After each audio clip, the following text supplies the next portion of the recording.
On a January morning in 1974, above the traffic of 17985 Pacific Coast Highway in Pacific Palisades, a long marble pool lies still. The new Getty Villa, commissioned in 1968 and modeled on the buried Villa dei Papiri at Herculaneum, has opened as J. Paul Getty's Museum of Antiquities, though its founder remains at Sutton Place in Surrey. Architects Robert E. Langdon Jr. and Ernest C. Wilson Jr. have translated excavated plans into travertine colonnades and stucco walls, each imported stone a line and a ledger, each bronze door a calculation. In the museum's founding papers, Getty's charge that it serves the diffusion of artistic and general knowledge hangs over every gallery. Light moves across the water. The villa feels less like a home than a treasury, a fortress for gold. A year earlier, a grandson's ear arrived in the post. The building is finished. The family is not. By the late 1940s, on a 64-acre ranch in Pacific Palisades, overlooking the Pacific Ocean, J. Paul Getty walked the scrubby hillside and imagined walls where there were only eucalyptus and dust. He had purchased the former Rancho Boca de Santa Monica as a weekend retreat and as a discreet place to hang old master paintings and ancient marbles away from public scrutiny. The ranch, perched on a bluff with views stretching from Malibu to Santa Monica Bay, offered both isolation and accessibility, close enough to Los Angeles for business, remote enough for privacy. Getty was not yet the world's richest man, but he was close. His fortune, built on oil leases in the Middle East and a controlling interest in Getty Oil Company, was expanding rapidly in the post-war boom. By 1949, he had acquired enough art to fill several homes: paintings by Gainsborough and Rembrandt, Roman marbles, Renaissance bronzes, and French furniture.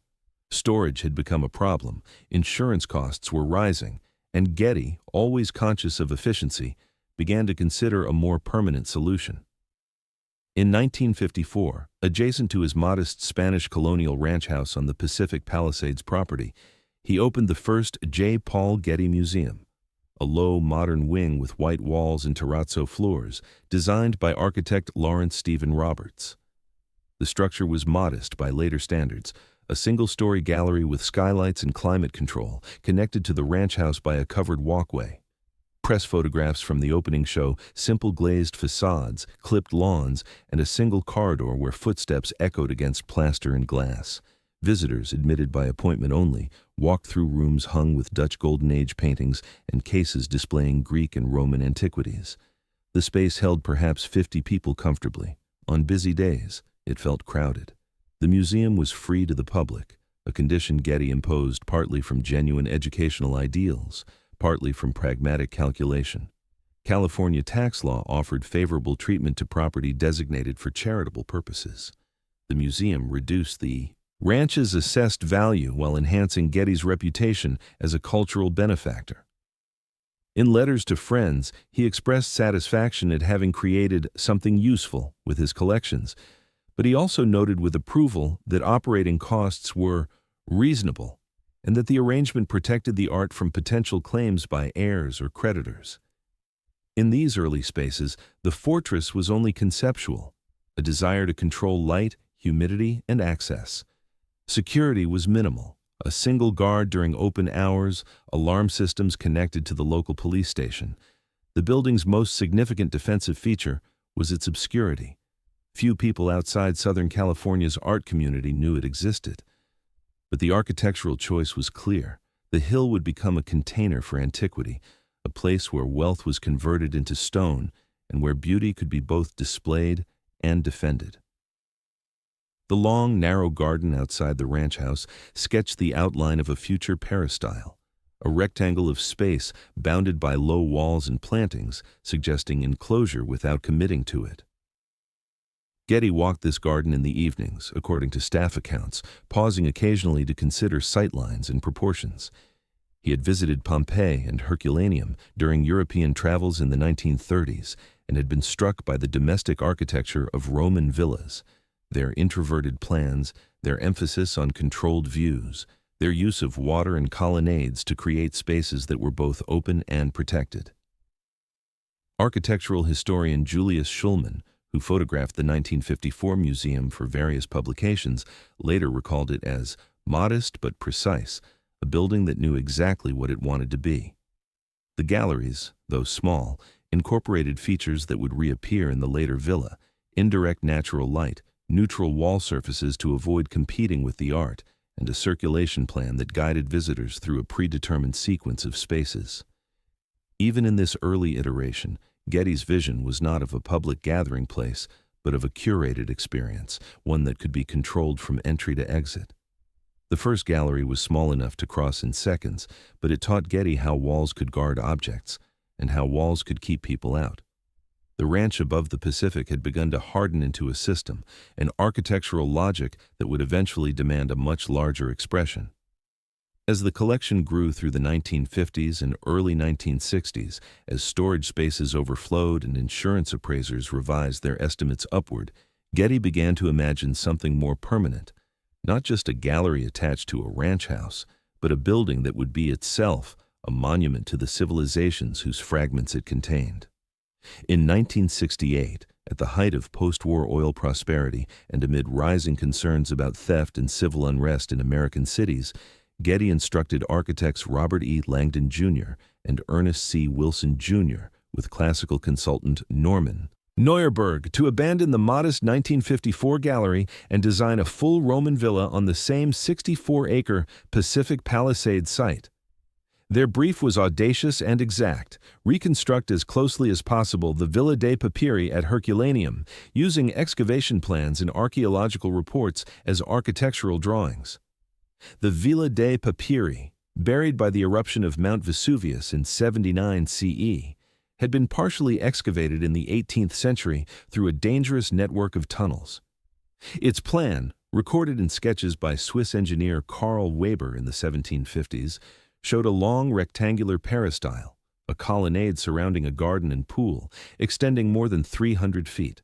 The villa had belonged, scholars believed, to Lucius Calpurnius Piso Caesoninus, Julius Caesar's father-in-law, and had housed one of the ancient world's great libraries, including hundreds of carbonized papyrus scrolls that gave the villa its modern name. Getty had become fascinated with the Villa dei Papiri during research for his book The Joys of Collecting, published in 1965.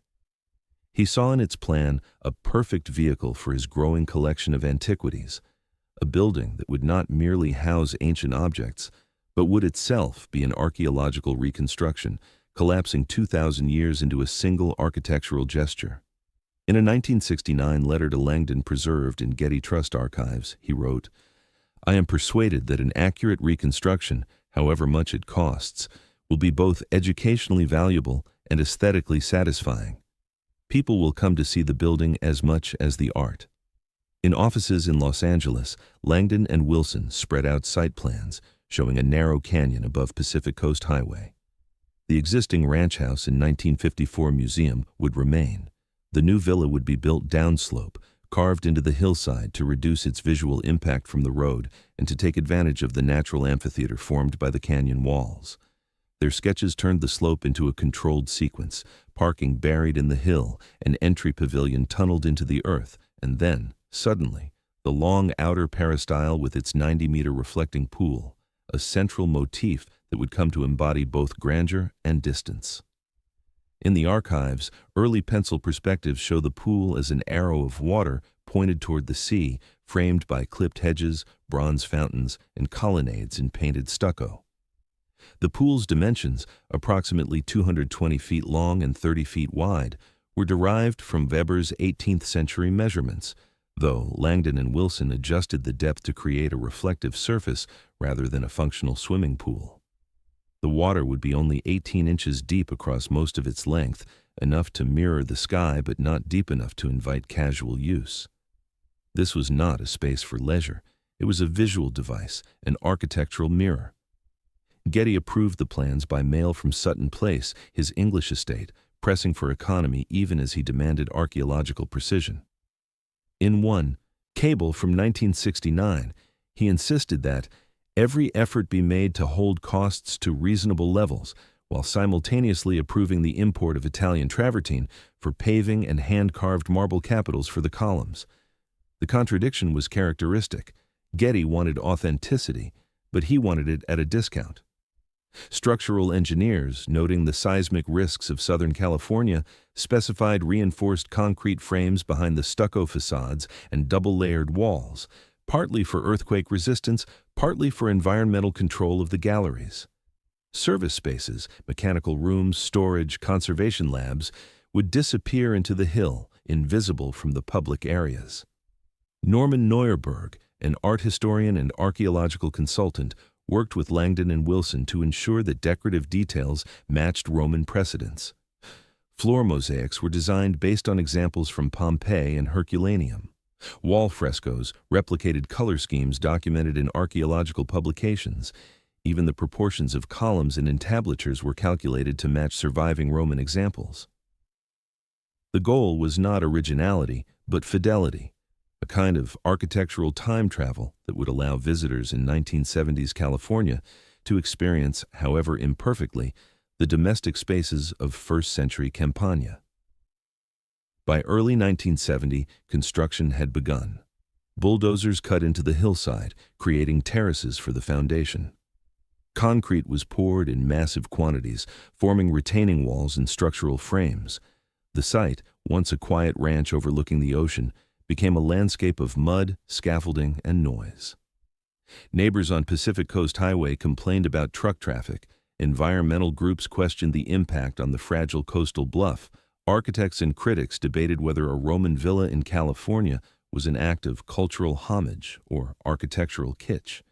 The outer peristyle pool was conceived as a mirror of ancient Rome, but it would also reflect a modern anxiety. That value must be hidden and guarded to survive. Already, the villa was not just an evocation of antiquity, but a modern bunker for art, its beauty inseparable from its function as a vault.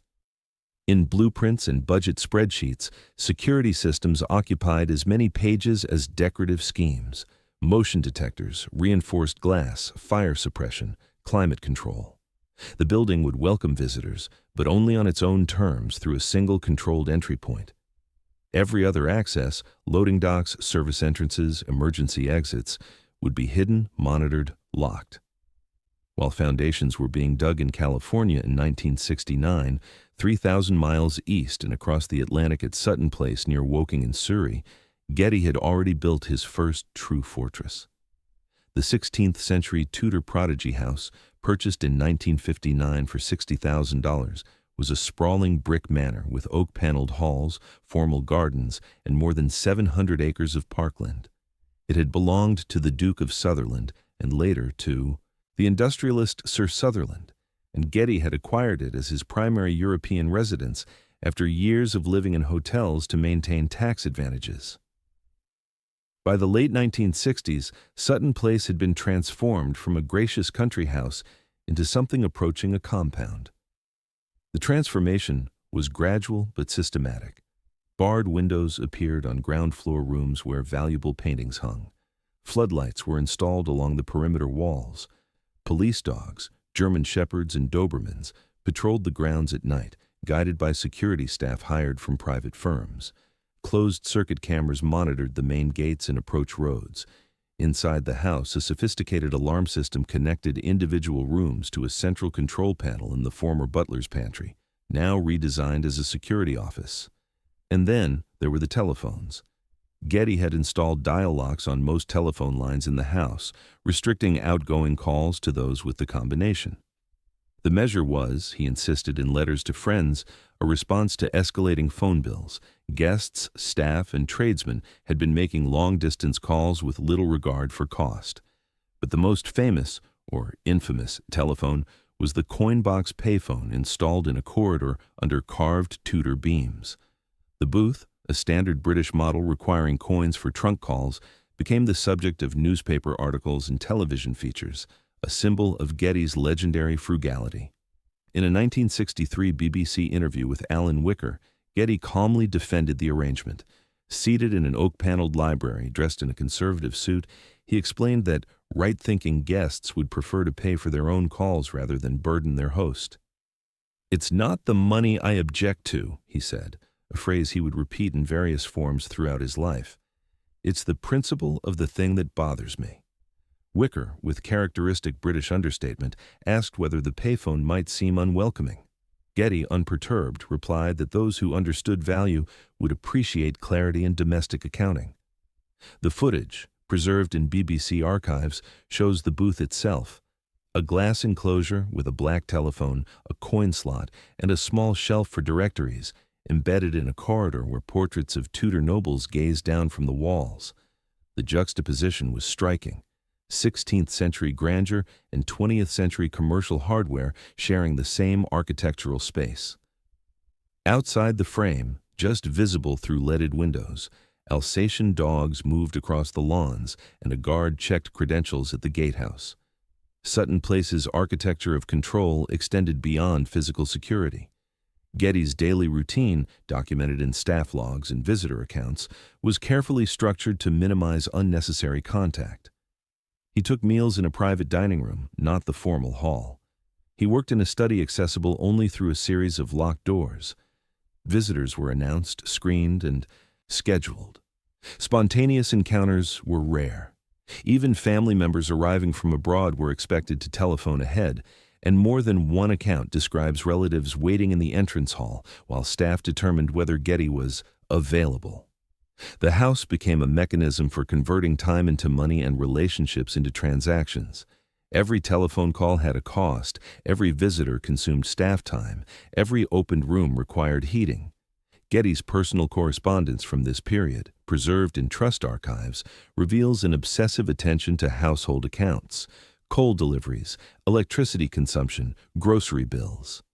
In one 1968 letter to his estate manager, he questioned a $3 charge for window cleaning, asking whether the work had truly been necessary or whether a damp cloth wielded by existing staff might have sufficed. Yet, within this fortress of parsimony, Getty spent freely on art. The walls of Sutton Place held Rembrandts, Gainsboroughs, and Rubens. The libraries contained rare manuscripts and first editions. The galleries housed Roman marbles and Renaissance bronzes. The contradiction was more apparent than real.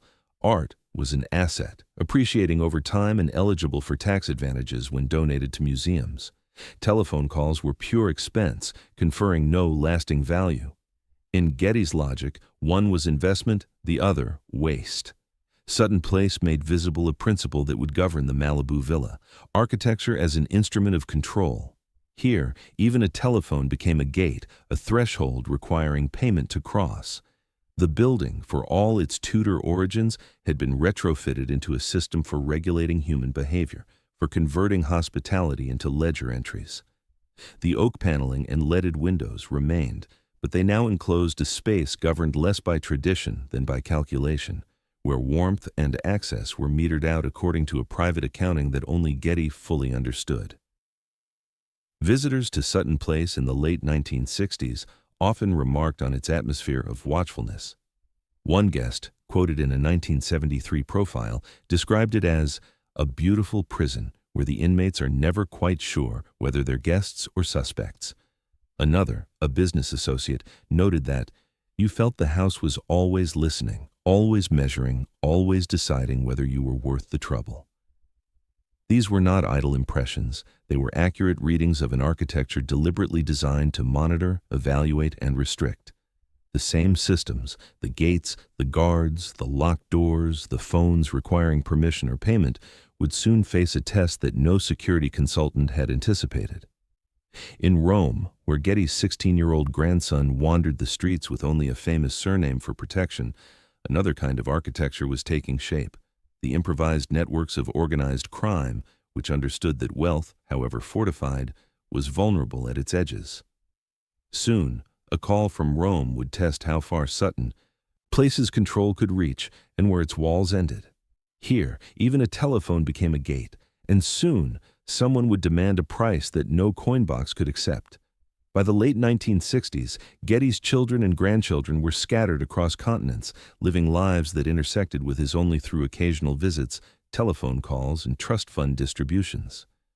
Getty had been married 5 times. He had fathered 5 sons, each by a different marriage, and by the time construction began on the Malibu villa, he had 14 grandchildren whose names and faces he sometimes struggled to recall. Distance was both geographical and emotional. Getty had long preferred business relationships, with their clear terms and measurable outcomes, to the messier obligations of family. His fourth son, John Paul Getty Jr., known as Paul Jr. or sometimes as Eugene Paul Getty, had drifted between London and Rome through the 1960s, entangled in the counterculture and later in heroin addiction. Born in 1932, Paul Jr. had worked briefly in the family oil business but found it stifling. By the mid-1960s, he had effectively retired, living on his trust fund income in a palazzo near the Spanish Steps in Rome, where he collected rare books, supported underground filmmakers, and gradually descended into dependency. His marriage to Gail Harris, an American actress and model, dissolved in 1964, though they would not formally divorce until 1967. Their children, 4 in total, remained primarily with Gail, who struggled to provide stability amid Paul Jr.'s addiction and Getty Sr.'s financial control. John Paul Getty III, born in November 1956, spent his teenage years in Rome, caught between his mother's attempts at structure and his father's absence. The boy, called Paul or sometimes Little Paul to distinguish him from his father, attended local schools sporadically, frequented nightclubs around Piazza Navona and Via Veneto, and experimented with the bohemian lifestyle then fashionable among young expatriates in Rome. He sold handmade jewelry on the street, painted, wrote poetry, and cultivated an image of artistic rebellion. Friends described him as charming but aimless, a teenager playing in poverty while bearing one of the world's most famous surnames. In news photos from Rome in the early 1970s, Paul III's face appeared in grainy black and white, long hair falling past his shoulders, wide eyes, a hint of defiance or perhaps confusion. Italian society columns mentioned the American oil heir with amused curiosity, noting his appearances at underground film screenings and avant-garde art openings. He was a minor celebrity whose surname opened doors even as his family life frayed. His mother, Gail, worked as a designer and fought periodic legal battles with Getty Sr. over child support. His father, Paul Jr., descended deeper into addiction. His grandfather, Getty Sr., remained at Sutton Place, focused on the villa construction and acquisition of art. At Sutton Place and in the Malibu construction files, the grandson was almost invisible, a name in genealogies but not in the minutes of board meetings or museum correspondence. Getty Sr., meticulous about documenting expenses, left almost no record of communication with Paul III. Letters preserved in trust archives show regular correspondence with museum staff, architects, and art dealers. They show sporadic notes to his sons about business matters, but they contain virtually nothing addressed to grandchildren. The distance was not merely physical.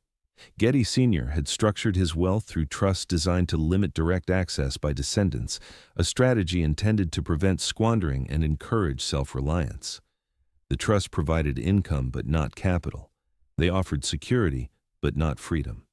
In 1970 through 1972, while formwork rose around the future outer peristyle and marble orders were placed with European quarries, the distance between the hill above Pacific Coast Highway and a rented apartment in Rome was not measured only in miles, but in attention.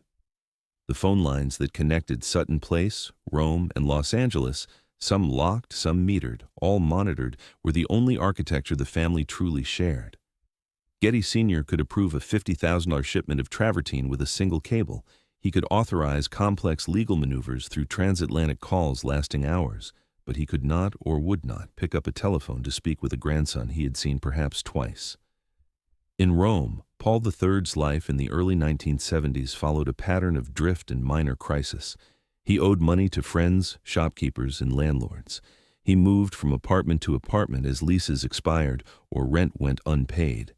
He talked vaguely of becoming an artist or filmmaker, but he lacked discipline and resources. His surname was both asset and liability. It suggested wealth, leading creditors to extend credit and friends to expect generosity, but it provided no actual access to the fortune that bore his name. The trust structure Getty Sr. had created ensured that heirs received income, but only through controlled distributions that could be suspended, delayed, or contested. By 1973, as the villa's outer peristyle pool began to fill with water and gardeners planted cypresses along its edges, Paul III was 16 years old, legally a minor, functionally adrift.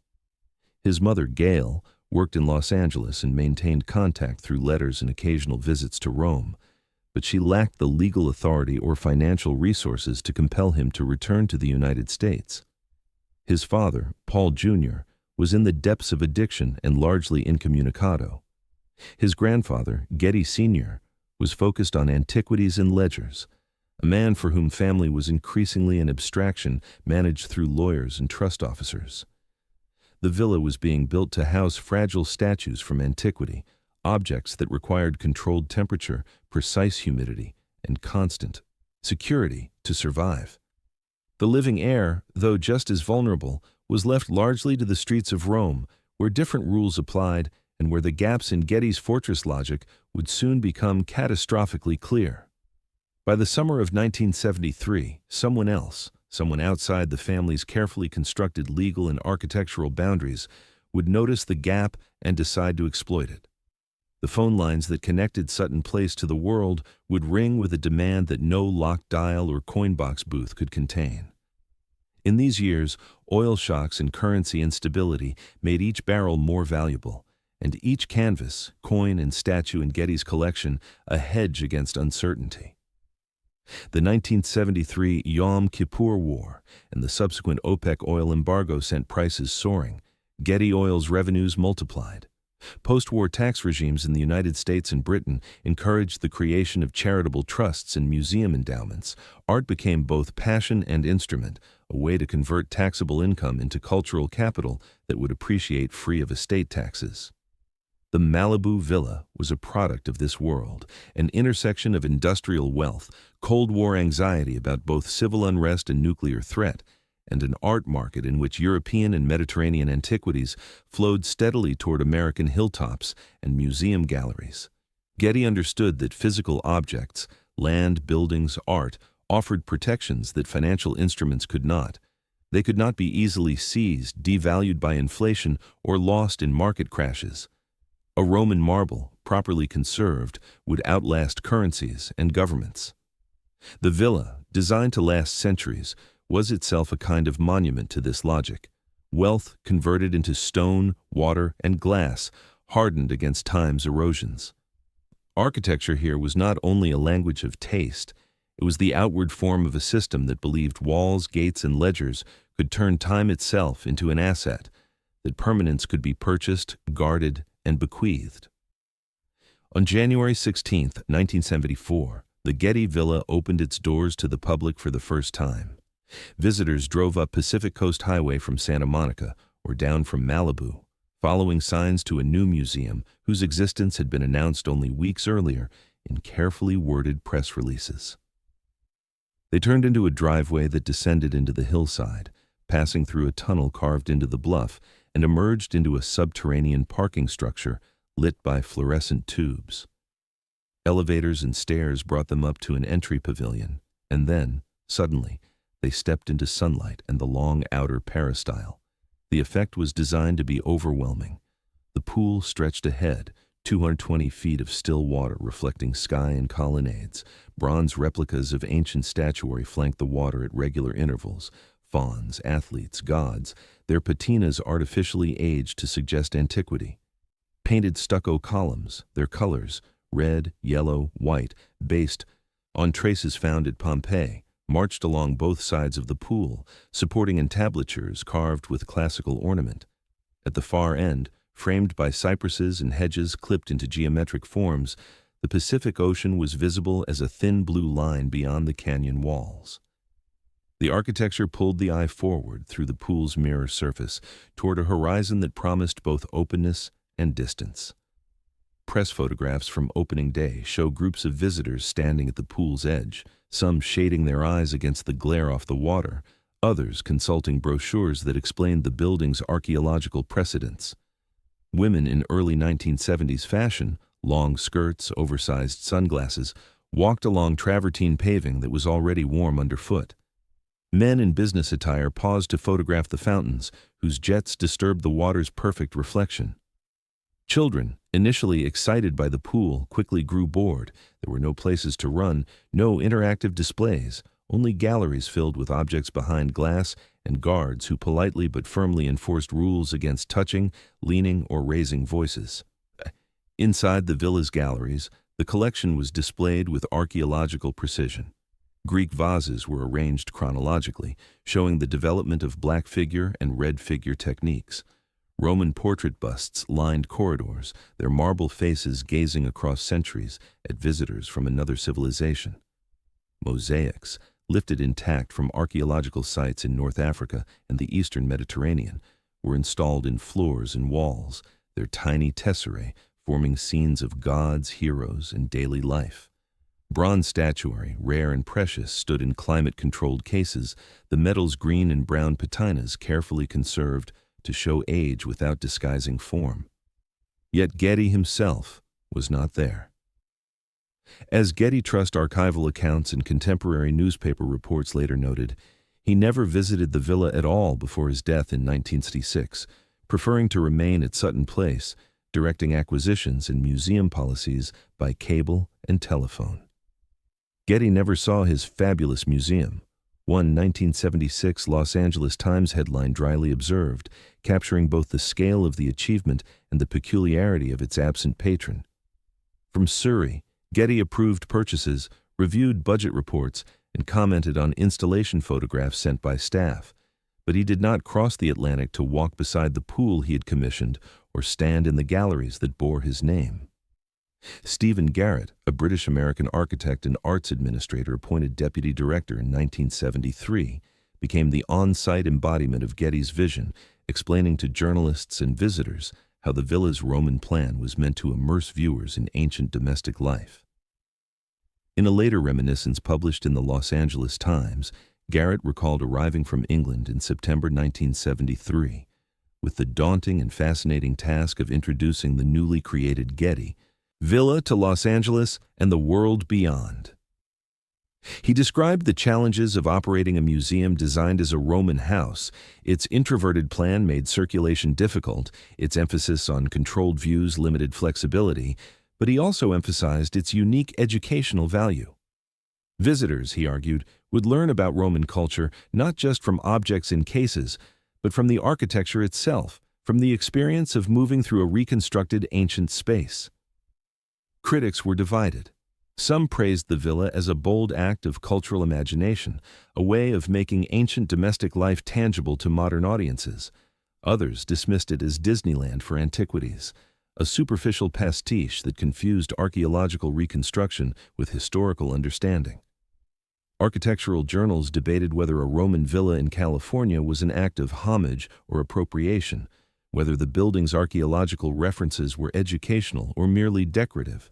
Historians questioned the accuracy of details. Some frescoes were based on incomplete evidence, some proportions adjusted to accommodate modern building codes and visitor expectations. But the public came. In its first year, the villa attracted more than 200,000 visitors, far exceeding initial projections. School groups arrived by bus, art historians came to study the collection, tourists added it to itineraries that included Hollywood, Disneyland, and the beach. The villa's greatest asset was its uniqueness. There was no other place in America where one could walk through a Roman house, however reconstructed, and see antiquities displayed in settings that evoked, however imperfectly, their original domestic contexts.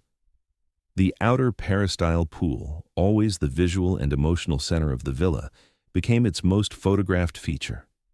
Travel brochures, postcards, and magazine spreads showed the water's perfect mirror surface, the bronze statuary, the painted columns. The pool appeared in films and television shows as a shorthand for wealth and culture, a backdrop against which dramas of passion and betrayal could unfold. It was beautiful, undeniably, but it was also strangely remote, a beauty that held viewers at a distance. You could look at the pool, photograph it, admire the precision of its construction, but you could not swim in it, wade through it, or disturb its surface. It was architecture as spectacle, designed to be seen but not touched, a monument to control. The villa's long pool gleamed, perfectly planned yet never seen by the man whose fortune paid for every stone. While the building welcomed strangers, Getty's own family was calling from afar, and soon one of those calls would shatter the villa's careful illusion of order. The fortress had opened its gates to the public, but it could not protect what mattered most to those who bore the Getty name. In 1973, Fortune magazine and the Guinness Book of Records listed J. Paul Getty as the world's richest private citizen, with an estimated net worth of $1.2 billion, a figure that, adjusted for inflation, would exceed $7 billion in today's currency. His wealth derived primarily from his majority stake in Getty Oil Company, whose holdings in the Middle East and the American Southwest generated revenues that multiplied during the oil crises of the early 1970s. Yet, his public image was defined less by his assets than by his habits, by a personal frugality so extreme that it became the subject of magazine profiles, television documentaries, and jokes on late-night talk shows. Articles in Time, Life, and the New York Times recounted how he bargained over hotel suites, laundered shirts by hand in bathroom sinks to avoid dry cleaning charges, and instructed staff to turn off lights in unused rooms at Sutton Place. He flew commercials when possible, avoided taxis in favor of public transportation, and carried sandwiches wrapped in paper to avoid restaurant prices. The coin box telephone at Sutton Place became emblematic of this approach, a piece of commercial hardware installed in a Tudor manner, a device that converted hospitality into a transaction requiring exact change.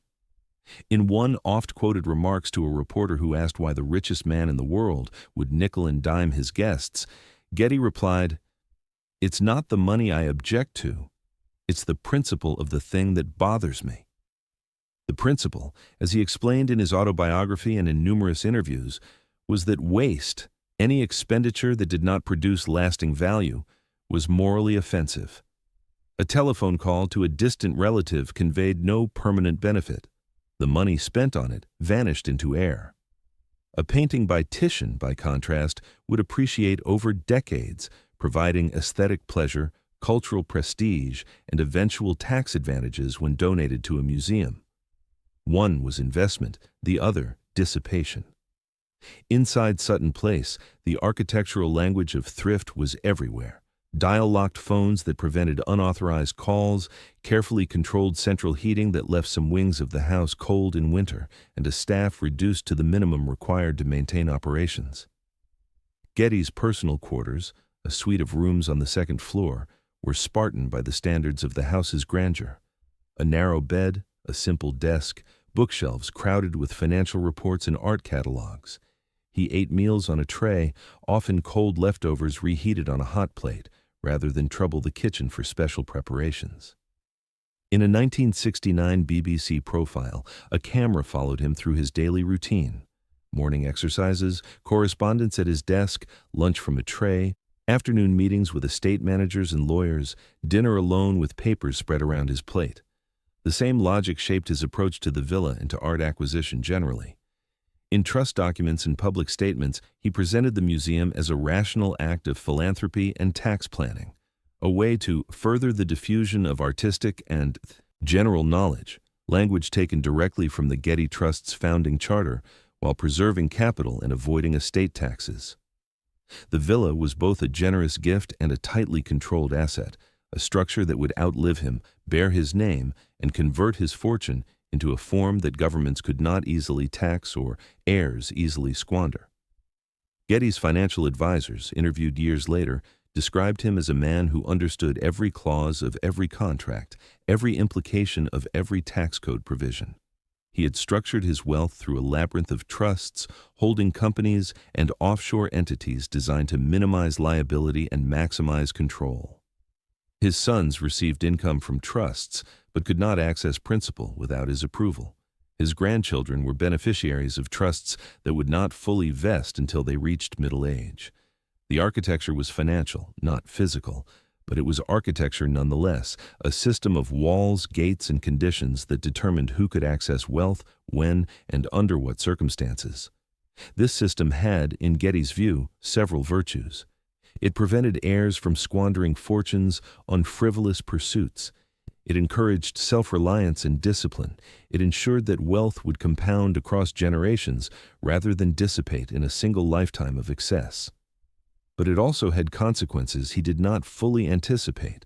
By placing wealth within reach but beyond grasp, by creating structures that promised security but withheld autonomy, he left his descendants in a peculiar position. Wealthy in theory, constrained in practice, bearing a famous name that suggested resources they could not easily command. In Sutton Place's paneled corridors and Malibu's colonnades, frugality and magnificence were not opposites, but parts of a single system, one that measured value in ledgers, calculated costs to the penny, and treated human relationships as contracts requiring careful terms. It was a system that worked brilliantly for managing art collections, real estate portfolios, and corporate operations. But it would soon face a test for which no amount of planning had prepared it, a situation where human life, rather than marble or canvas, was at stake, and where the price of security could not be calculated in advance. In the early hours of July the 10th, 1973, 16-year-old John Paul Getty III disappeared from a Roman piazza near Campo de' Fiori. He had been drinking with friends at a nightclub. Witnesses later recalled seeing him leave alone around 3 a.m., walking unsteadily toward a nearby taxi stand. He never arrived home. His mother, Gail Harris, realized he was missing by midday, but initial inquiries turned up nothing. Friends assumed he had gone off on an escapade, perhaps to the coast or to visit acquaintances in Florence. Rome's expatriate community shrugged at the news. The boy had a reputation for erratic behavior, for disappearing and reappearing without explanation. Days later, an anonymous note arrived at Gail's apartment, typed in Italian on plain paper, demanding $17 million for Paul's release. The letter contained details about the boy, his appearance, his habits, his movements, that suggested the writers had been watching him. It warned against contacting police and promised consequences if the ransom was not paid. Gail, terrified, called Sutton Place immediately. She was told Getty was unavailable. She called again. A secretary took a message. She called a third time, frantic, and was told that Getty would consider the matter and respond through his lawyers. Police, when they were eventually notified despite the kidnapper's warning, suspected a hoax. Paul III had joked to friends about staging his own kidnapping to extract money from his grandfather. Investigators wondered if the boy had orchestrated the scheme himself, perhaps with the help of bohemian acquaintances looking for quick cash. Getty, reading reports forwarded by his legal team, seems to have shared this suspicion. In later interviews, he explained his initial refusal to pay ransom in strategic terms. "I have 14 grandchildren, and if I pay a penny of ransom, I'll have 14 kidnapped grandchildren." The logic was characteristic, a calculation of incentives and consequences, a game theory approach to a situation most families would have experienced as pure terror. But it was also willfully blind to the specifics of the case. Paul III, whatever his flaws, was not a mastermind. He lacked the discipline and connections to stage a convincing hoax. The kidnappers, as would become clear, were members of the Calabrian 'Ndrangheta, a ruthless organized crime network with deep roots in southern Italy. They had chosen Paul not because of any relationship or grudge, but because his surname appeared regularly in Italian newspapers, and because they assumed, incorrectly, that extracting money from the Getty family would be straightforward. Meanwhile, in the Malibu Canyon, construction on the villa continued through the summer and fall of 1973. Masons laid marble around the outer peristyle pool. Workers planted cypresses and bay trees along the terraces. Electricians installed lighting systems in the galleries. Internal memos from the construction site, preserved in Getty Trust archives, note schedules, costs, weather delays, and design revisions. There's little sign that the crisis in Italy touched the building site. Garrett, overseeing preparations for the January 1974 opening, focused on exhibition layouts, docent training, and press materials. The villa was on schedule. The budget, though high, was under control. The crisis was elsewhere, in Europe, beyond the immediate concerns of travertine paving and climate systems. By November 1973, 4 months into the kidnapping, negotiations had stalled. The kidnappers had lowered their demand to $3.2 million, but Getty had refused to pay. Gale, desperate and increasingly angry, gave interviews to the Italian and American press pleading for help. Getty's lawyers issued terse statements emphasizing that they would not negotiate with criminals. Then, on November 10th, a package was delivered to the Rome office of Il Messaggero, a major Italian newspaper. Inside was a human ear, severed and preserved, along with a lock of reddish-blonde hair and a Polaroid photograph showing Paul III, gaunt and hollow-eyed, holding a newspaper dated November 5th. The package also contained a note, typed in Italian with several misspellings, that read, "This is Paul's ear. If we don't get some money within 10 days, then the other ear will arrive. In other words, he will arrive in little bits." The note specified a new deadline and a reduced ransom, $3.2 million, to be delivered to a location in Calabria that would be communicated later. Italian newspapers published photographs of the ear and reprinted portions of the note. The international press picked up the story. Headlines screamed, "Getty Ear mutilated. Kidnappers send ear to prove threat." The story, which had been confined to crime pages and gossip columns, moved to front pages worldwide. At Sutton Place, Getty could no longer dismiss the kidnapping as a hoax. The severed ear, authenticated by forensic analysis, proved the kidnappers were willing to injure or kill the boy. Yet Getty's response remained measured, calculated, constrained by the same principles that governed his approach to telephone bills and museum budgets. The architecture designed to protect ancient bronzes was approaching completion. In Rome, the architecture of the body had already been breached. The next chapter would turn on what and whom Getty decided to value, and whether the fortress logic that governed his life could adapt to a situation where human flesh, not stone or canvas, was at stake. By late November 1973, the kidnapping was no longer a private crisis. It had become an international scandal that exposed the contradictions at the heart of Getty's carefully constructed world. Photographs of the severed ear circulated in newspapers and on television. Italian authorities, embarrassed by their inability to locate the kidnappers despite months of investigation, intensified efforts. American diplomats pressed for cooperation between the FBI and Italian police. Gail Harris, now portrayed in the press as a mother abandoned by a billionaire father-in-law, gave tearful interviews demanding action. Behind the stone walls of Sutton Place, Getty reviewed figures. According to accounts published in Time magazine and later confirmed in legal documents, he ultimately agreed to pay $2.2 million, the maximum amount he was told by tax advisors would be deductible as a theft loss under U.S. tax law, and to lend his son, Paul Jr., the remaining $800,000 at 4% annual interest. The loan would be secured against Paul Jr.'s future trust distributions, repayable over time. The arrangement was characteristically precise. Getty would pay the deductible portion directly, minimizing his net cost. His son would bear the non-deductible portion, reinforcing the principle that financial responsibility should not be shielded from consequences. The negotiations moved across architectural spaces, cramped police offices in Rome, where detectives monitored phone lines and analyzed handwriting, lawyers' chambers in London, where solicitors drafted loan agreements and trust amendments, the paneled study at Sutton Place, where Getty conferred with advisors by telephone, and the outer peristyle offices at the Malibu construction site, where telex machines clicked with updates forwarded from Europe. The geography of the crisis mapped onto the geography of Getty's empire, each location a node in a network held together by cables, calls, and contracts. In December 1973, after further negotiations conducted through intermediaries and anonymous phone calls, the ransom was delivered. The mechanics remained partly obscure, Italian authorities disclosed few details, and the kidnappers were never fully brought to justice. But contemporary accounts describe cash packed in duffel bags, driven south from Rome into the mountains of Calabria, and left at a roadside location specified by the abductors. On December 15, 1973, Paul Getty III was found near a petrol station in Lauria, a small town in the province of Potenza. He was emaciated, filthy, traumatized, but alive. His right ear was bandaged. The wound had been crudely treated, probably with veterinary supplies. He could barely speak. Italian police took him to a hospital in Potenza, where doctors stabilized him and began documenting his injuries. Photographs from the hospital, later published despite family objections, showed a teenager who looked far older than his 16 years.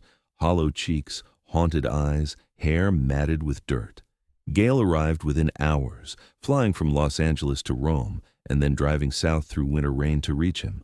Press accounts describe her holding him in the hospital room, both of them weeping, while police and reporters waited outside. When Gale and Paul later placed a call to Sutton Place to inform Getty that his grandson had been recovered, Getty reportedly refused to come to the phone. Accounts vary. Some say he was unavailable, others that he instructed staff to take a message. But the result was the same.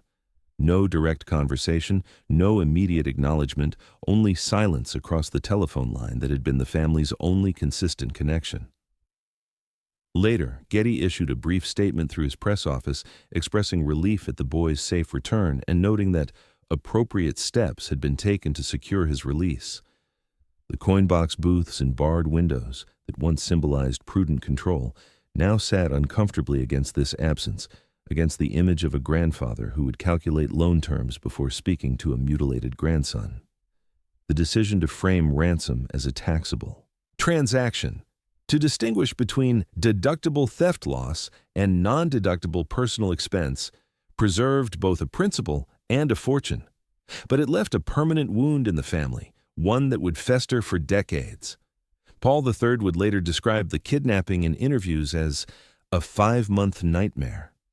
But he would describe his grandfather's response as something worse, a betrayal that confirmed what he had always suspected, that in the Getty system, money mattered more than blood, and that love, if it existed at all, was a commodity subject to the same accounting as telephone calls and heating bills. The villa on the hill would outlast the scandal, its marble and travertine immune to shame. The grandson's body would not. In the years immediately after 1973, John Paul Getty III drifted through Europe and the United States, struggling with trauma and addiction. The kidnapping had left psychological scars that no amount of time or therapy seemed to heal. He suffered from nightmares, panic attacks, and a pervasive sense that he was being watched, that the world contained hidden threats waiting to surface. He self-medicated with alcohol, marijuana, and eventually harder drugs, heroin, cocaine, prescription sedatives. His mother, Gail, tried repeatedly to get him into treatment, but he resisted or relapsed.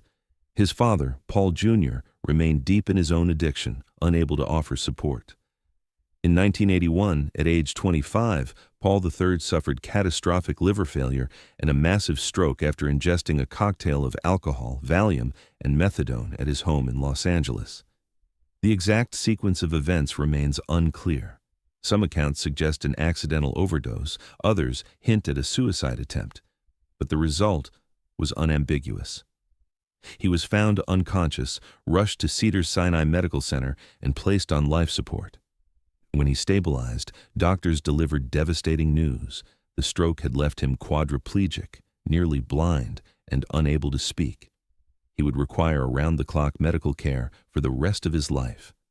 Hospital photographs from the early 1980s, published in European tabloids despite family efforts to suppress them, showed Paul strapped into supportive frames, his body rigid, his face frozen in an expression that could have been pain or incomprehension.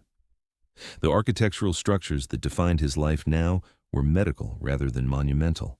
Hospital beds with adjustable rails, wheelchairs with headrests and straps, feeding tubes and respirators, ramps and lifts that made movement possible but never easy. His world shrank to the dimensions of a bedroom, a bathroom, a specially equipped van for occasional outings. Gail, determined to provide the best care possible, sued Paul Jr. for funds to cover medical expenses. Legal filings, preserved in California court records, read like a grim ledger. X per month for nursing, Y for medical equipment, Z for physical therapy and medications.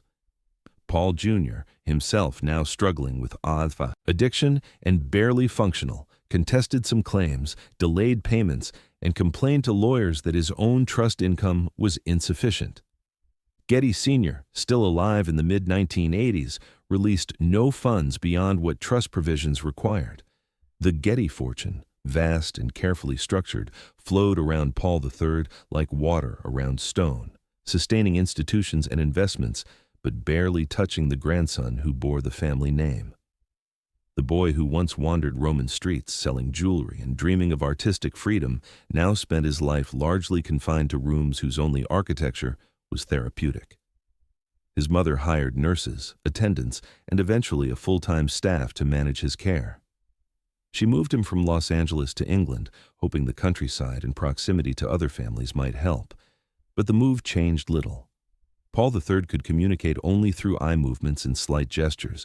His world was one of passive observation, of being moved and positioned and cared for by others. Across the Atlantic, the Getty Villa continued to refine its displays and expand its programs. The long outer peristyle pool, maintained by a dedicated groundskeeping team, appeared in increasingly glossy brochures and promotional materials. Visitors walked along its edge, admiring the bronze statuary and the play of light on water, unaware that the man whose name was on every wall had a grandson being kept alive by machines, or that the same trust structure that funded museum acquisitions had made it difficult to secure adequate support for that grandson's care. In later interviews, Gail Harris spoke with controlled fury about the fortress mentality of the Getty family, about the way wealth had been structured to protect itself rather than the people it was supposed to serve. They built walls around the money, she said in a 1985 interview with People magazine, and those walls kept everyone out, even the family. The villa, with its archaeological precision and climate-controlled galleries, stood as a monument to that principle. A building designed to preserve ancient fragments while the living were left to manage as best they could. Stone and water, designed to evoke ancient domestic life, proved more durable than the body of the air. The villa's serenity, its calm colonnades, its mirror-still pool, its carefully curated galleries, stood in quiet contradiction to the private catastrophe that had helped define the Getty name in the 1970s and beyond. The architecture survived, beautiful and indifferent, a fortress that had succeeded in protecting objects while failing to protect people. The marble figure at the edge of the pool gazed across water that reflected only sky, never the human costs that made its perfection possible. When Getty died at Sutton Place on June 6, 1976, at age 83, his body was eventually returned to California and buried on the Pacific Palisades property, on a hillside behind and above the ranch house, near the EBB villa he'd commissioned but never entered. The grave is simple, a flat marker set into grass with his name, dates, and the Getty Oil Company logo, a visual reminder that his identity was inseparable from the fortune that had defined and confined him. The site is not open to the public. Visitors to the villa cannot climb the hill to see where its founder rests. The estate Getty left to the J. Paul Getty Museum Trust, valued at approximately $661 million in 1976 dollars, equivalent to well over $3 billion today, transformed the institution into the richest art museum in the world. The trust structure, painstakingly crafted over decades, ensured that the wealth would compound indefinitely, with earnings funding acquisitions, conservation, research, and eventually the construction of an entirely new museum complex. Federal tax law, particularly provisions governing charitable trusts, meant that the fortune avoided estate taxes almost entirely. Getty had converted private wealth into a perpetual public endowment while retaining family control over the trust's board and administration. Board minutes and legal documents from the early 1980s, preserved in Getty Trust archives, detail the consolidation of the trust's assets and the expansion of curatorial programs. Harold Williams, who became president and chief executive officer of the trust in 1981, oversaw a dramatic broadening of the institution's mission. The villa's collection, already strong in Greek and Roman antiquities, was augmented with major acquisitions. The Getty Kouros, a controversial archaic Greek statue purchased for $9 million in 1985, ancient bronze sculptures, and extensive holdings of Greek vases, coins, and jewelry. Simultaneously, the Trust established programs in conservation science, art history research, and grant-making for museums worldwide. In 1982, Williams announced plans for a second museum site, a massive hilltop complex in Brentwood, west of Los Angeles, designed by architect Richard Meyer. The Getty Center, as it would be called, would house collections of European paintings, sculpture, drawings, photographs, and decorative arts, leaving the villa to focus exclusively on antiquities. Meyer's design, developed through the mid-1980s and constructed over more than a decade at a cost exceeding $1 billion, opened in December 1997. The center's travertine-clad pavilions, terraced gardens, and commanding views made it an instant Los Angeles landmark, attracting millions of visitors annually and cementing the Getty's status as one of the world's premier cultural institutions. What had begun as a modest gallery next to a ranch house had become a global cultural power. The outer peristyle pool at the villa took on new meanings in this context, not just a Roman homage or a stage for viewing antiquities, but a backdrop for institutional ambition. Donors, trustees, diplomats, and heads of state were entertained at the villa. The pool and its colonnades appeared in photographs accompanying announcements of major gifts, loan exhibitions, and scholarly symposia. In June 2022, President Joe Biden hosted leaders from the Western Hemisphere at the villa as part of the Summit of the Americas, the long pool now reflecting not family but geopolitics. Not private memory, but public diplomacy. Director John Walsh, who led the museum from 1983 to 2000, later reflected on the paradox of Getty's legacy.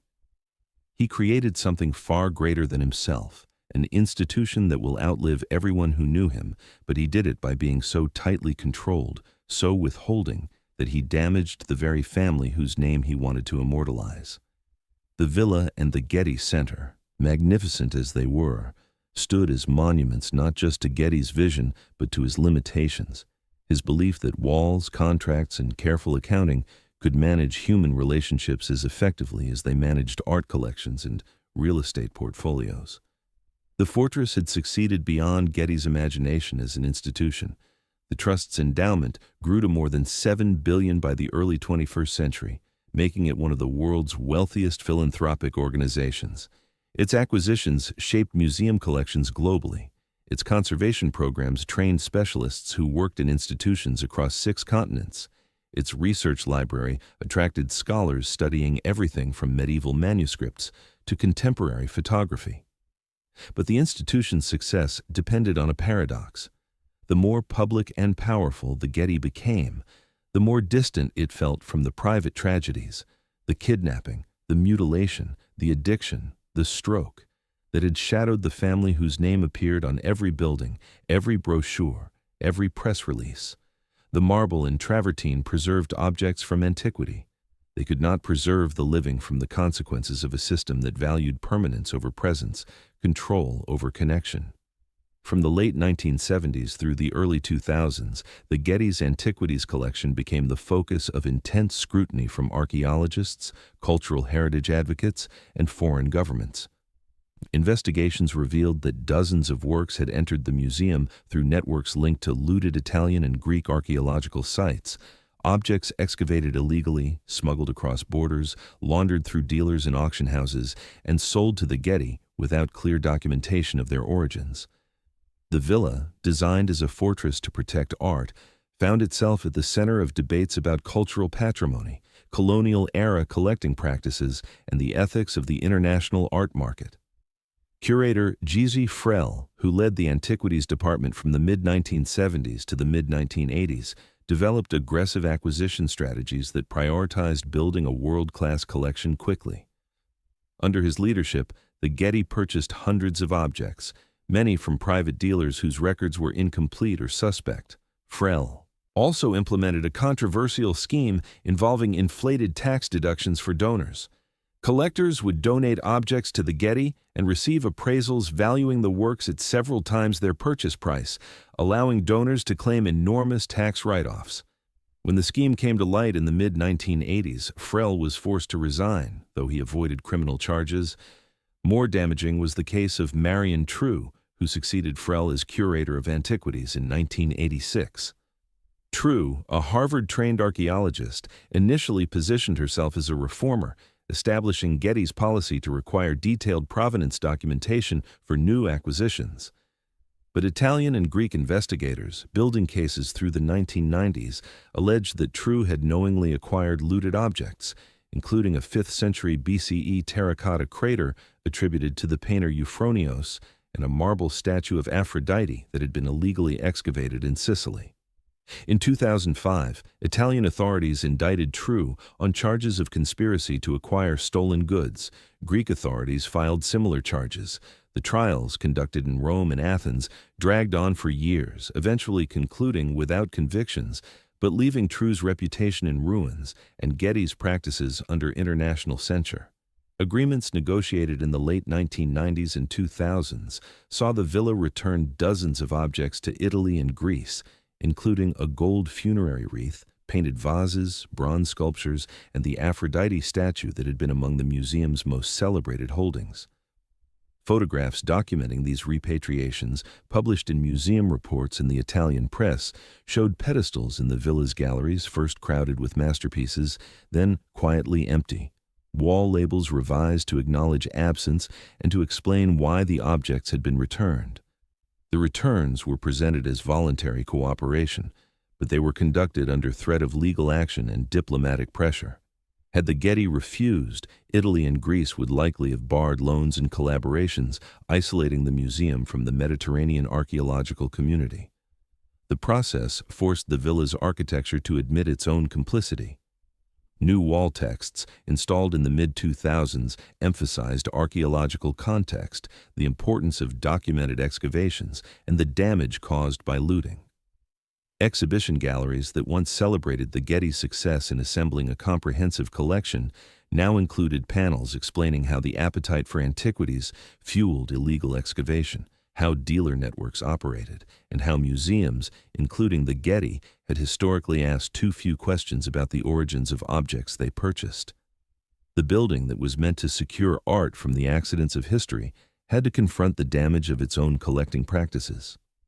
The outer peristyle pool remained unchanged through these controversies, its water still reflecting bronze statuary and painted columns. But within the galleries, the light had shifted. Visitors who came expecting to see a comprehensive survey of ancient art found instead a collection reshaped by returns and restricted by new ethical guidelines. Some galleries, once filled with vases and sculptures, now displayed fewer objects with more extensive labels explaining their archaeological contexts and the conditions under which they entered the collection.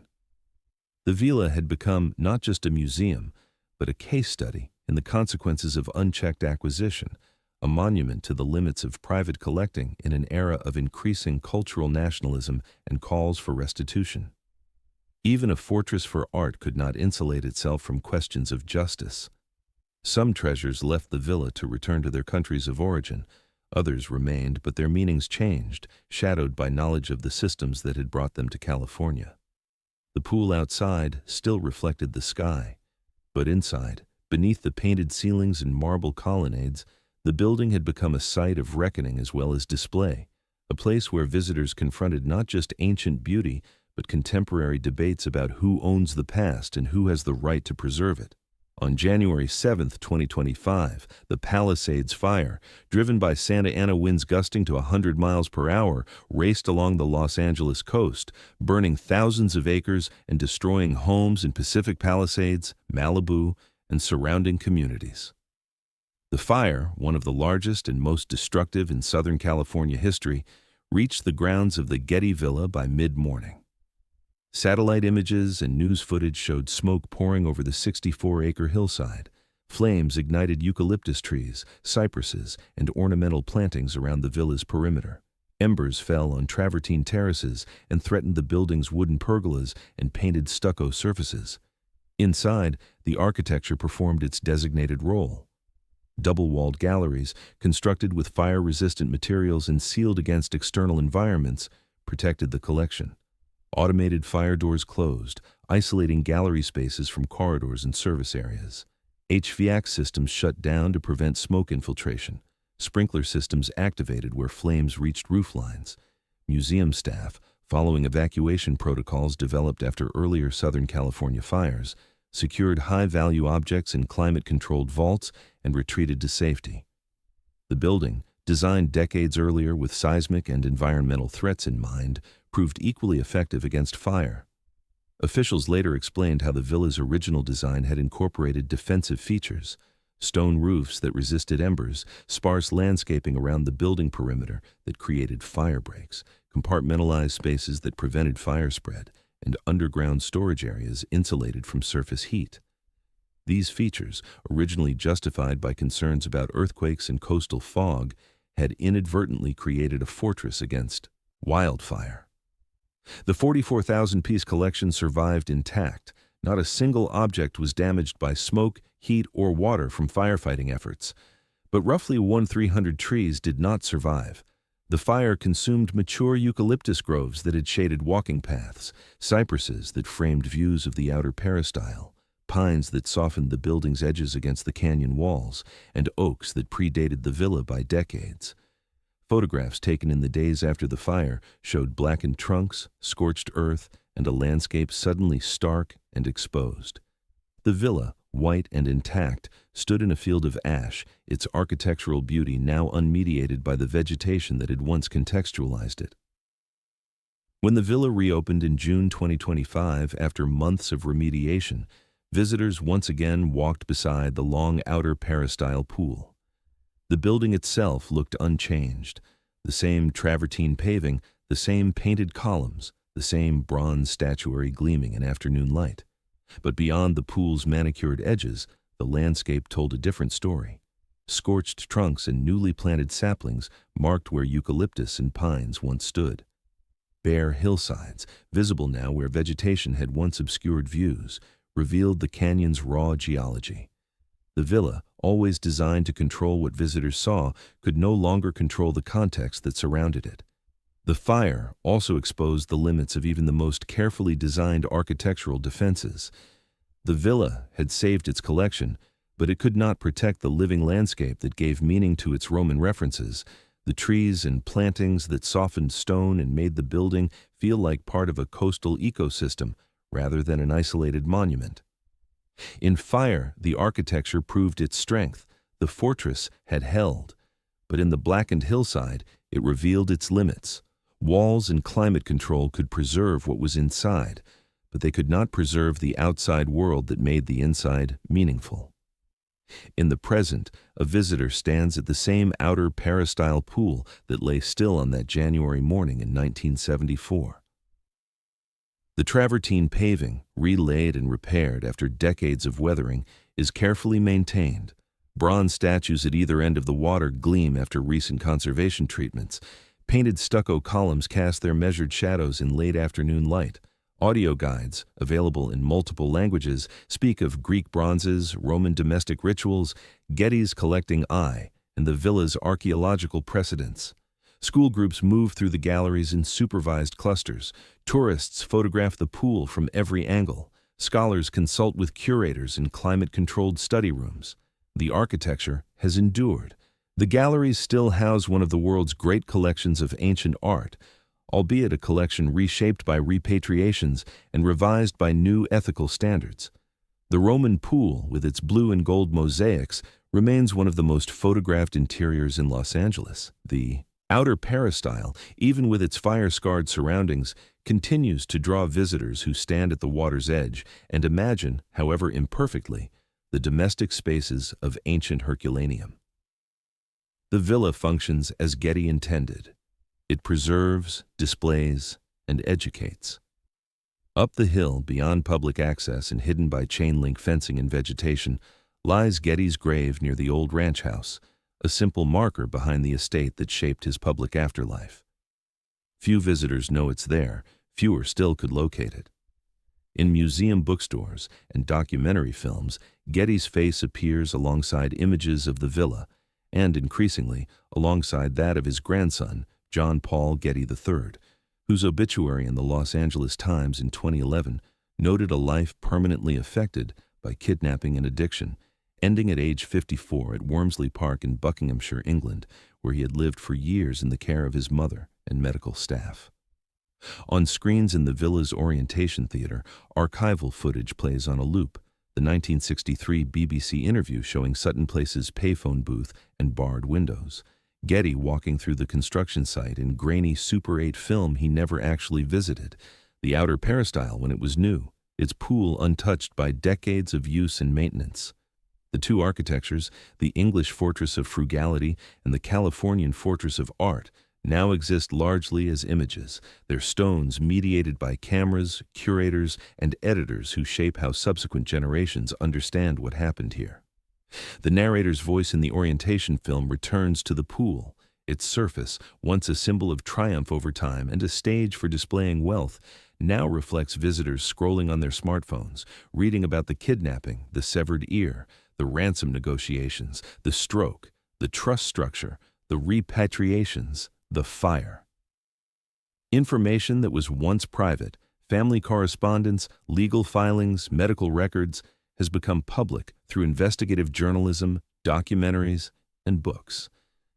The fortress's walls, so carefully constructed to control access and preserve privacy, have been breached not by thieves, but by historians, not by fire, but by transparency laws and public curiosity. What remains is a paradox. The Getty Villa stands as one of the great achievements of 20th century museum architecture, a building that successfully reconstructs, however imperfectly, the domestic spaces of ancient Rome, that preserves fragile objects for future study, that welcomes hundreds of thousands of visitors annually, and that generates scholarship, advancing our understanding of classical antiquity.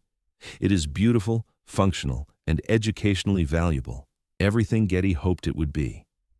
But it is also a monument to what his fortress logic could not protect. It could not protect his grandson from kidnappers who understood that wealth, however carefully structured, creates vulnerabilities at its edges. It could not protect the family from the emotional costs of treating human relationships as contractual obligations requiring documented terms and calculated payments. It could not protect the collection from scrutiny about the origins of objects, from demands for restitution that forced the museum to reckon with its role in systems of extraction and appropriation. And it could not protect the landscape from fire, from the environmental forces that shaped Southern California long before the villa and will continue long after. The Getty Villa did what it was designed to do. It preserved objects, accumulated capital, and turned a private fortune into marble, water, and glass. It created an institution that will likely survive for centuries, outlasting everyone who remembers Getty personally, outlasting the controversies that once filled headlines. But what it could not do was protect a family from the consequences of its own systems, from a structure that valued permanence over presence, control over connection, accumulation over care. In the end, the fortress survives as a museum and a photograph, an enduring monument not to invincibility, which no architecture can achieve, but to the fragile bargains humans make with time. Getty believed that wealth, properly managed and converted into stone, could transcend the accidents of individual lives. He was partly right. The villa stands, the collection endures, the trust compounds, but the human costs that funded this permanence, the grandson mutilated and brain damaged, the family fractured by structure and distance, the objects taken from their original contexts and only belatedly returned, these costs remain visible to anyone who looks carefully at what the fortress preserved and what it could not. The light moves across the outer peristyle pool, as it did on that January morning in 1974, as it will tomorrow and decades hence. The bronze statues gaze across water that mirrors the sky, indifferent to the human dramas that created this space. The villa, having survived kidnapping, scandal, legal battles, changing ethical standards, and fire, endures as what it always was, a monument to one man's belief that stone could outlast flesh, that architecture could impose order on chaos, that a fortress could protect what mattered. It succeeded, within limits. The question it leaves, the question every fortress eventually poses, is whether what it preserved was worth what it cost, and whether the walls we build to protect ourselves might also be the walls that keep us from each other. The marble figure fades into evening shadow. The enchanted hill remains, not as a promise of forever, but as a carefully preserved reminder that even the world's most powerful fortunes build in the end on borrowed time, and that time, when it comes to collect, accepts no bargains, honors no walls, and remembers everything.